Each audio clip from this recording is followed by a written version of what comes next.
Good morning, Muttonistas. I'm at a wet and windy Dublin airport. However, this vlog is not about Guinness. That's a vlog that I've made over here to show you later in the year. This is another football vlog. I'm on another Cockney Odyssey. So join me for today's Matchday vlog of Manchester City playing away at Chelsea at Stamford Bridge.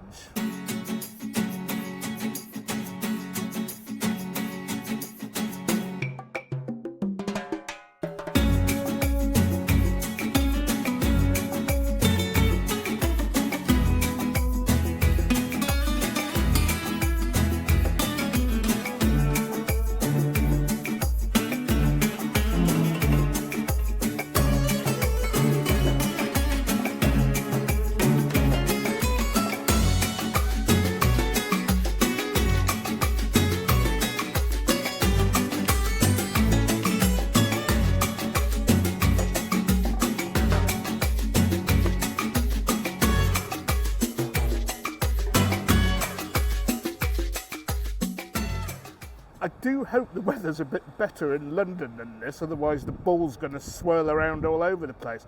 Anyway, even though I had a bit of a session last night, I haven't got a bad head.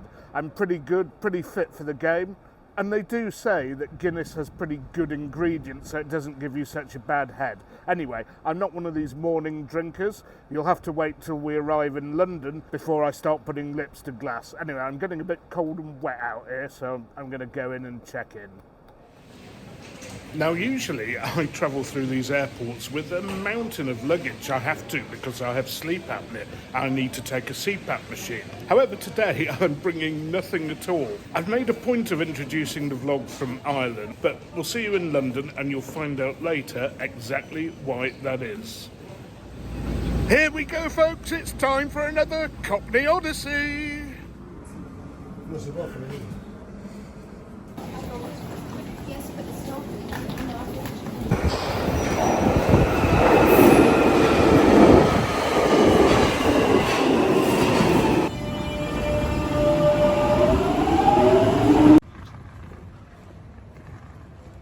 Right, Muttonistas, you may well wonder what I'm doing in Bermondsey. The Chelsea ground is miles away, nowhere near here. But I did say there was a Dublin-esque connection here with what I was going to do. The other day, if you remember, I showed you a reel. Well, I guess you'd have to be one of my Instagram followers to have seen this. But I showed you all a reel from my local called Reasons to be Cheerful in Didsbury or Burnage, South Manchester, with a porter, a black beer called London Black. It was delicious, so it led me to do a little bit of research about where the beer was actually brewed. And here we are at Ansprach and Hobday at their tap room, so I think I should be getting the real deal here, and I can compare it to those mighty fine pints I've just been having in Dublin.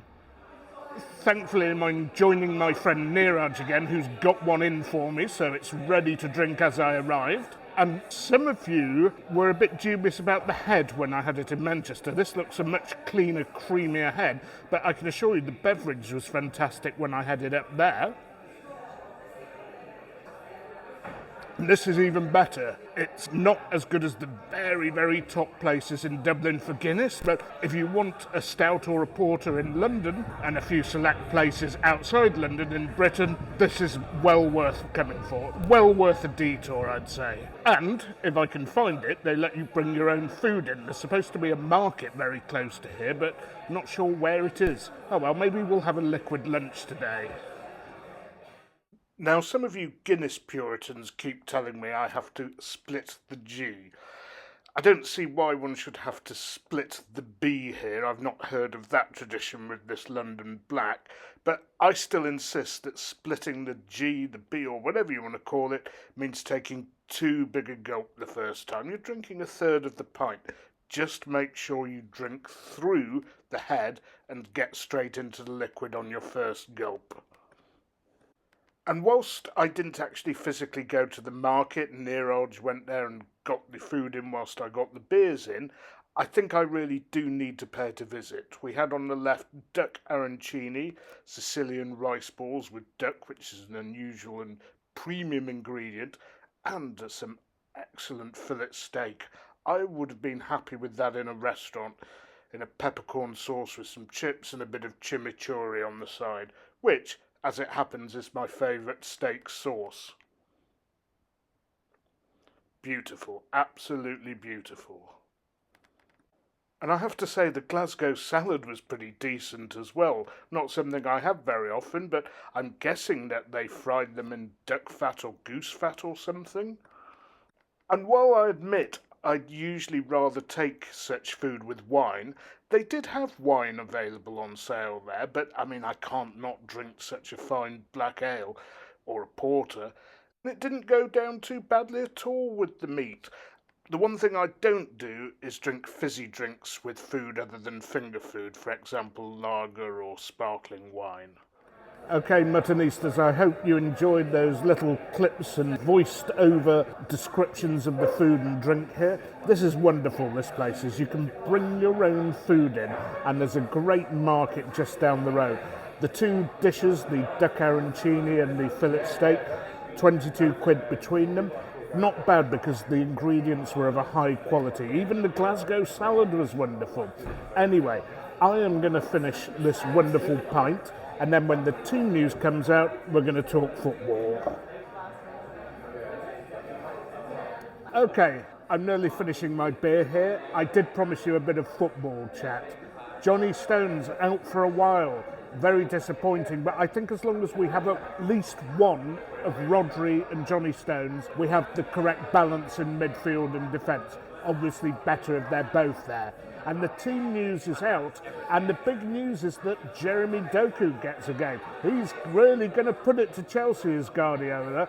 We were discussing this beforehand, and we thought City might try and grind it down and play Jack Grealish in the wide position, obviously because better retention of possession. But Guardiola is happy to just let Jeremy Doku rip. Akanji is back in, again somebody who's good at carrying the ball out of defence in the absence of Johnny Stones. Bernardo, of course, wonderful in tight spaces. And Julian Alvarez comes in after sitting out the midweek game. We have an ex-City player from the academy, Cole Palmer, who'd played well for City earlier in the season playing for Chelsea. Let's hope he doesn't do us any damage.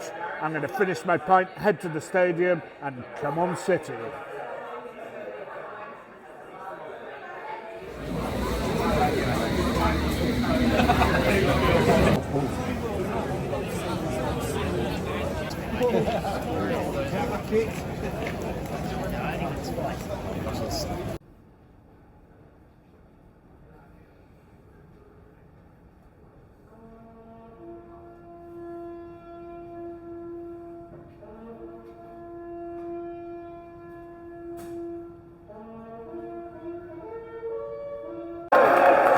We've kicked off, and for those of you who are not aware, in Britain the 11th of November is Remembrance Day, where we remember everybody who's died in past wars. Beautifully observed.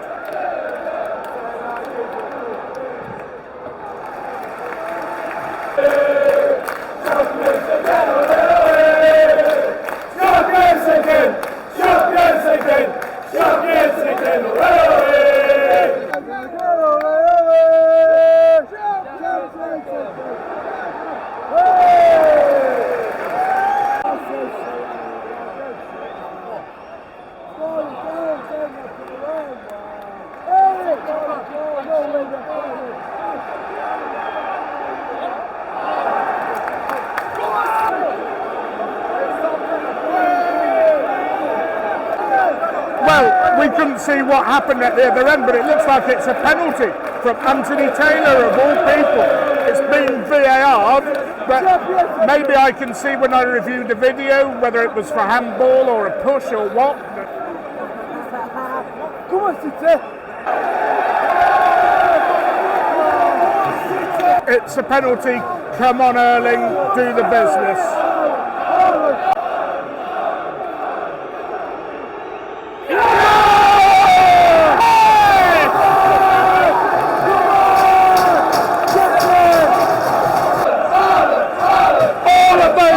Misses are a thing of a pass, and one of the chief culprits is playing for the opposition, as in Raheem Sterling.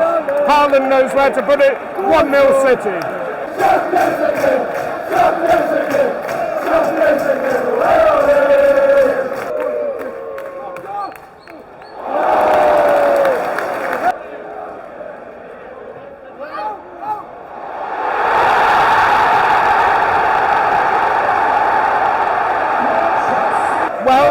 save from Edison, then Freddie marking from a corner.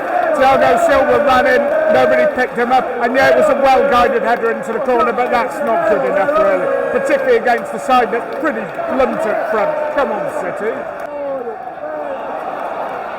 Go on, Phil. One more!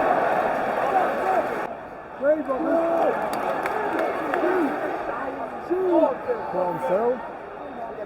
Oh! Well, City have responded well to that equaliser, a couple of good chances, but I have to say, against this cunning Pochettino side, who press high or mid-press, and are good at set pieces, we should be able to stop them scoring.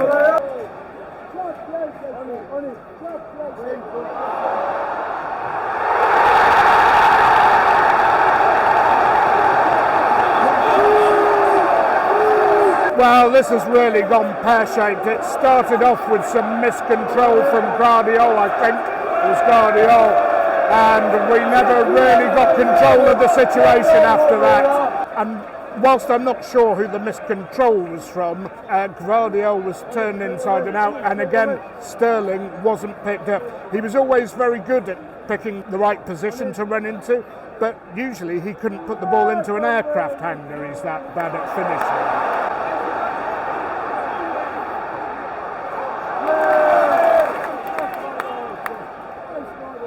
Go on. Oh!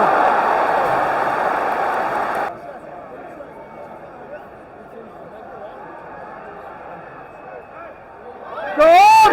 No!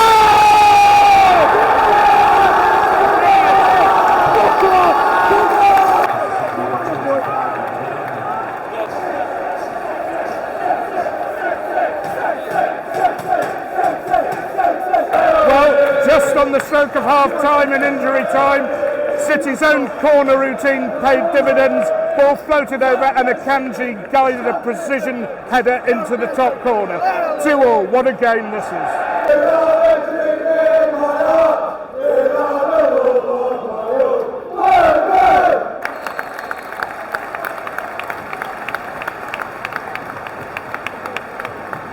Well, half-time, Chelsea 2, City 2. I thought City looked good going forward. Good play on the wing from Jeremy Doku, though he didn't manage to play any telling crosses. And, of course, with Rodri in the team, we do move the ball forward a lot better. However, we have been a little bit sloppy at the back. We've fallen into Pochettino's trap, a well-worked corner routine. I'm sure that won't happen again in this match, or at least I hope not. And his mid-press and his attempt to rob City of possession halfway up the field, spring forward and counter-attack. I'm not saying he's a two-trick pony, he might have something else in his armoury, but against a team that are very goal-shy, very disappointing to have conceded two. Anyway, I'm not optimistic of getting a half-time pint, but if we don't try, we won't get one. For those of you who don't go to matches in England, you have to drink your pint out of sight of the pitch. Don't know if the game's restarted, so no choice but to neck this quickly.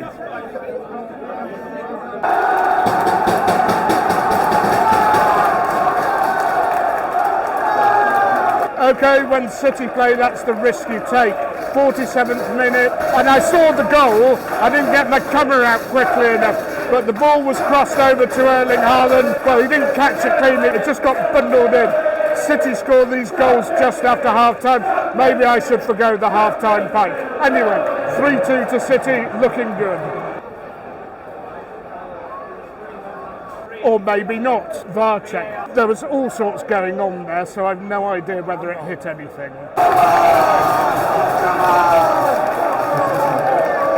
No handball, 3-2 to City. Go on, Jeremy. Oh!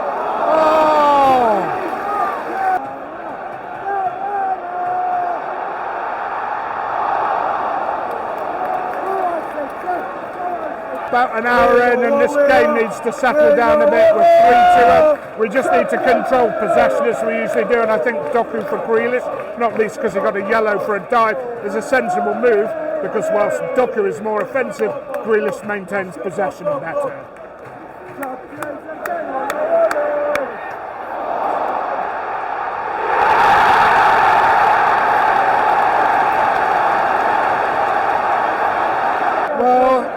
one of the Chelsea forwards was allowed to run through, take a shot. Ederson did well to save it, but Nicholas Jackson reacted faster than our defenders, who are having a pretty iffy day, it has to be said. 3-3, who knows where this game's going.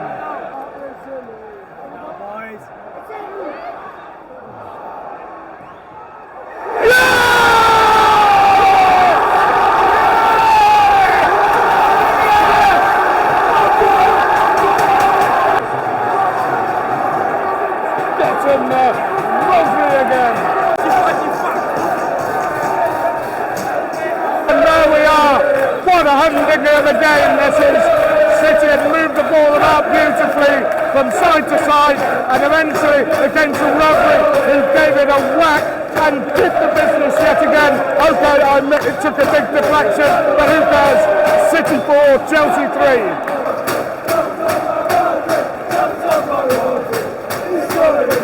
3. 8 minutes of additional time, so this is far from over, folks.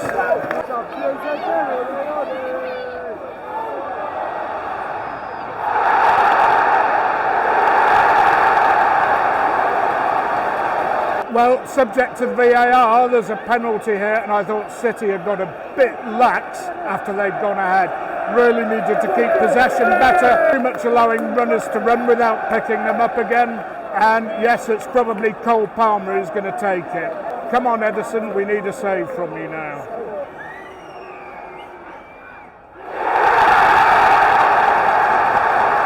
Okay, it was a well-taken penalty, but maybe we're just getting what we deserve for our sloppiness today.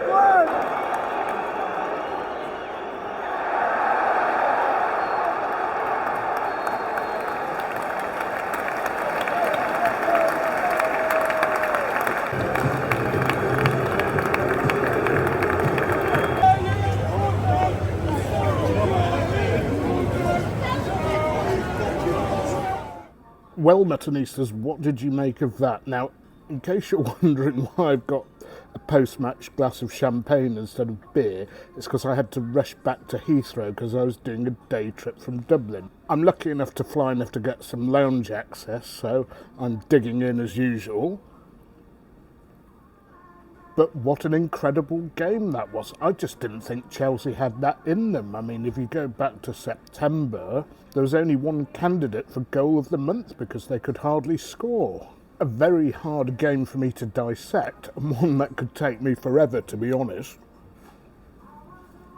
We did take the lead 3 times, but I never felt as if it was so comfortable, and it proved not to be the case. We never looked as if we were going to get that 2-goal lead that we needed. The passing had been sloppy all game, although that was partly down to Chelsea pressing really, really hard and pressing really well. And I thought Ruben Dias was all over the place at times with his distribution. I'll have to have a look to see whether he was responsible for a goal or Guardiola. I saw Guardiola was the guy who got twisted and turned right at the end. I think that was for Chelsea's second goal.